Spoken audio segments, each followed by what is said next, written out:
जो सेशन बुलाया गया, स्पेशल सेशन जो बुलाया गया है वो आनन फानन में बुलाया गया है, विदाउट एजेंडा बुलाया गया है। और जिस तरीके से केंद्र सरकार एजेंडा भी नहीं दे रही है, और कल भी जब मीटिंग हुई थी ऑल पार्टी मीटिंग, उसमें यही जोर दिया गया था कि जो स्पेशल सेशन बुलाने की ज़रूरत पड़ी, ये क्यों पड़ी, और वो एजेंडा हमारे सामने साझा करें। पर केंद्र सरकार ने इसके बारे में कुछ नहीं कहा है। आप जो वो 8 बिल देखेंगे जो चीफ इलेक्शन कमिश्नर को लेकर है, एक वही बिल महत्वपूर्ण है जिसका हम पुरजोर तरीके से विरोध करेंगे। बाकी आप कोई भी देख लीजिए, ये विंटर सेशन तक क्यों नहीं रुक सकता था। आज पूरे उत्तर भारत में हड़ताल का तीज मनाई जाती है, महाराष्ट्र से लेकर बाकी सारे राज्यों में कल गणेश चतुर्थी बनेगी, और आपने उसी के बीच में आपने ये सेशन बुलाया है। तो किसी तरीके से संदेह होता है कि केंद्र सरकार के मन में क्या है। Ma'am, RSS chief Mohan Bhagwat ने कहा है कि जो लेफ्टिस्ट आइडियोलॉजी है उसने दुनिया को डिस्ट्रक्शन की तरफ ले गई है।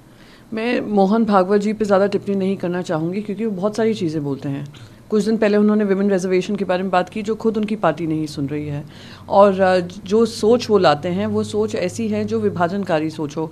कभी वो धर्म के बारे में बोलते हैं, कभी वो जात के बारे में बोलते हैं, अब वो आइडियोलॉजी के बारे में बोल रहे हैं। जो राइट विंग आइडियोलॉजी जो हम भारतीय जनता पार्टी की आइडियोलॉजी देख रहे हैं, वो सिर्फ ध्रुवीकरण करने की है और समाज में एक मनमुटाव बनाने की राजनीति है। मैम, आंध्र प्रदेश के सीआईडी ने कहा है कि चंद्रबाबू नायडू ने स्किल डेवलपमेंट स्कीम में कई करोड़ का स्कैम किया है। देखिए, आपसी भारतीय जनता पार्टी के 2 एलाइज हैं आंध्र प्रदेश में, वाईएसआरसीपी भी है, टीडीपी भी है, और वो लोग आपस में ही लड़ मर रहे हैं।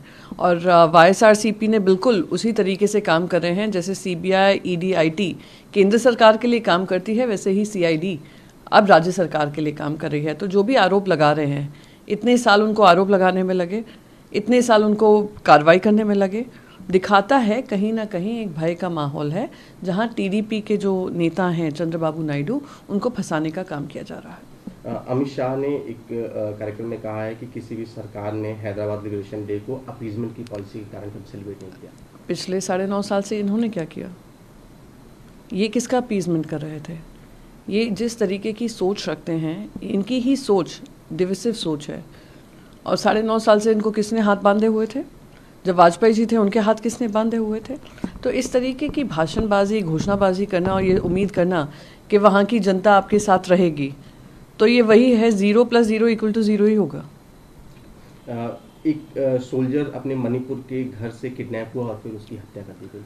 जिस तरीके से मणिपुर में घटनाएं हो रही हैं, पिछला भी सेशन जब हुआ था उसमें प्रधानमंत्री नरेंद्र मोदी जी को मजबूर किया था कि आकर वो पार्लियामेंट में आएँ और जवाब दें। इतना एक जघन्य अपराध हुआ था जहाँ पे 2 महिलाओं को निर्वस्त्र कर उनको घुमाया गया था, तब उन्होंने आकर 30 सेकंड का जवाब दिया था। अब जब से वो सेशन ख़त्म हुआ है और ये स्पेशल सेशन शुरू हुआ है, मणिपुर में किसी तरीके के जो माहौल है वो पीसफुल नहीं हुआ है। पर केंद्र सरकार ना अकाउंटेबिलिटी ले रही है, ना केंद्र सरकार अपने आप को अकाउंटेबल समझती है, ना वहाँ के राज्य के जो मुखिया हैं, मुख्यमंत्री, उनसे कोई जवाबदेही तय कर रही है। ये दुर्भाग्यपूर्ण है कि हमारे जवान जो हमारे लिए बॉर्डर पे लड़ाई लड़ते हैं, वो अपने घर भी सुरक्षित नहीं हैं जब लौट कर आते हैं। एक तरफ कश्मीर में 4 हमारे जवान मारे गए, हमारे प्रधानमंत्री नरेंद्र मोदी जी हों, डिफेंस मिनिस्टर हों, होम मिनिस्टर हों, किसी ने एक ट्वीट तक नहीं किया, और वो लोग भारतीय जनता पार्टी के हेडक्वार्टर्स में जश्न मना रहे थे।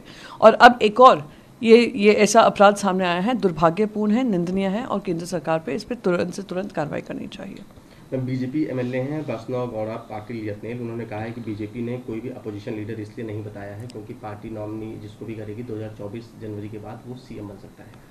जो बीजे पार्टी है, बीजे पार्टी ने अपना जो खुद की लीडरशिप है, उन्होंने पूरा चुनाव बीजे पार्टी ने नरेंद्र मोदी जी के ऊपर लड़ी थी, और वहाँ पे खुद इतना आपसी मतभेद है पार्टी के अंदर और कलेश है कि वो अब तक एक लीडर ऑफ ऑपोजिशन नहीं चुन पा रहे हैं। तो ये दिख रहा है कि उनका हाउस जो है, जो कहते हैं ना घर साथ में लेकर चलना, वो कहीं ना कहीं नहीं हो पा रहा है। इसलिए इतना समय लग गया। आरोप रोज लगाते हैं, रोज कर्नाटका सरकार को घेरने का काम करते हैं, पर एक इनको लीडर नहीं मिल रहा है जो ऑपोजिशन लीडर बन सके। तो दिखाता है कि कहीं ना कहीं कर्नाटका में बिल्कुल ही बीजे पार्टी जो है विफल हो गई है। मैम, तेलंगाना में कांग्रेस की एक रैली के बाद अब भाजपा आरोप लगा रही है कि उन्होंने सोनिया गांधी को भारत माता की तरफ वोट किया।